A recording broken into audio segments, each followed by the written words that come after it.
सियासी बहरान के अंदर जो सबसे इंपॉर्टेंट हमें फिलहाल चीज़ नजर आती है वो फैज़ हमीद के खिलाफ फैसला है। ये जानना बड़ा ज़रूरी है कि JUI की पूरी सियासत हम देखते हैं आइन के लिए बात करती है, पार्लियामेंट की बालादस्ती के लिए बात करती है। आपको लगता है कि जिस तरफ आप जा रहे थे या मौलाना फजलुर रहमान साहब क़यादत को लेकर जा रहे थे सबको, ये उसी सिमत एक बहुत बड़ी पेशरफ्त साबित होगी?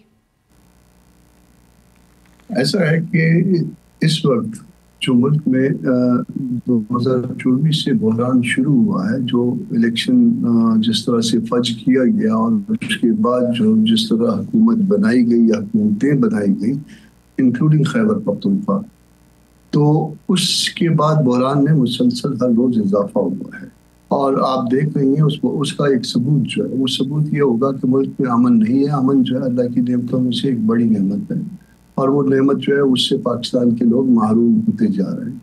दूसरा जो है वो आपके यहाँ बेरोजगारी और कर्जों में इजाफा और इतना बेइंतहा इजाफा कि आपके ऑलमोस्ट कर्जे डबल होने जा रहे हैं।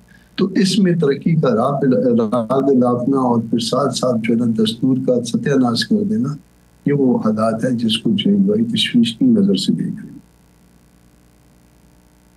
ठीक है, ठीक है, बिल्कुल। लेकिन सर हम ये भी देखते हैं कि पाकिस्तान की पूरी सियासत में जब भी बात होती है, वन पेज की बात होती है कि जी सेम पेज के ऊपर हैं, सेम पेज के साथ जो है वो इदारे और हुकूमतें जो हैं वो आगे बढ़ रही हैं। इस फैसले के बाद आपको लगता है कि वो जो वन पेज की बात की जाती थी या सेम पेज की बात की जाती थी वो बाब अब बंद होने जा रहा है, या फिर अल्टीमेटली हम ये कह सकते हैं कि जी सेम पेज के जो मानी हैं वो अब तब्दील हो जाएंगे?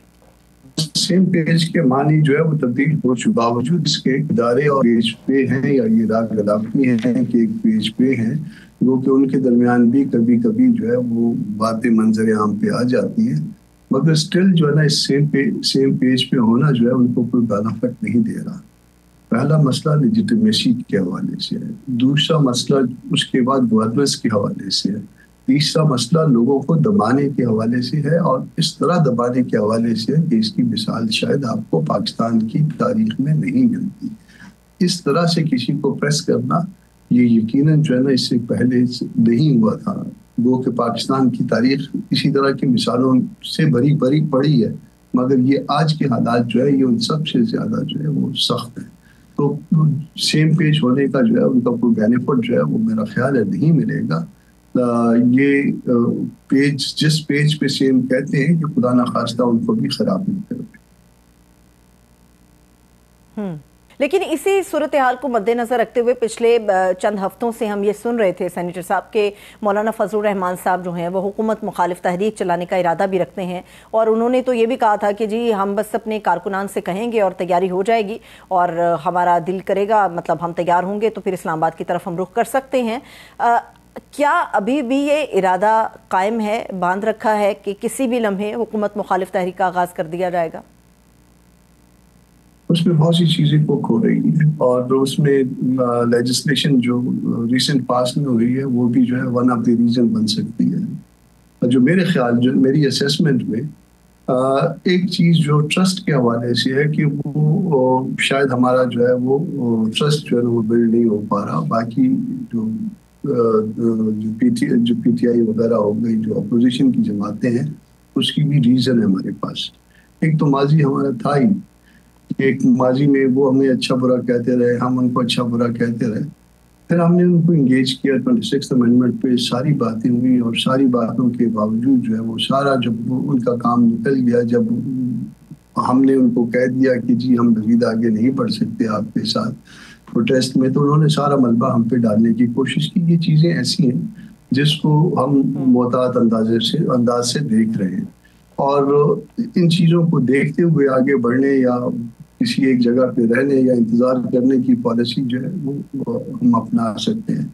कुछ दिन के बाद जो है वो जो लेजिस्लेशन के हवाले से जो गैर इस्लामी लेजिस्लेशन जो है वो अभी रिसेंट पास में गवर्नमेंट ने की है और शायद किसी के कहने पे की है, तो उसके हवाले से जो है मेरा ख्याल है चंद दिन के अंदर अंदर आप शायद नेक्स्ट वीक में कोई आपको देखेंगे मजहबी हलकों का कोई इज्तिमा देखेंगे और फिर इस तरह से बातें आगे बढ़ेंगी।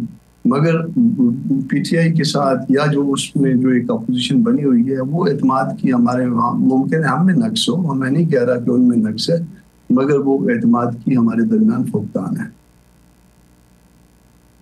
सही सही, यानी कि अगर JUI मौलाना फजलुर रहमान साहब के ज़रिए से निकलेगी तो फिर वो अलल ऐलान निकलेंगे, मगर ये कहना कि वो पाकिस्तान तहरीक इंसाफ के साथ निकलेंगे तो ये शायद कबल अज़ वक्त होगा, क्योंकि एक एतबार का जो फुकदान है वो अभी भी बाकी है। लेकिन सर, जो ऑपरेशन तक का मामला था खैबर पख्तूनख्वा में, उसकी हद तक तो PTI हो गई या फिर मौलाना फजलुर रहमान साहब हो गए, ये सब एक ही पेज के ऊपर थे।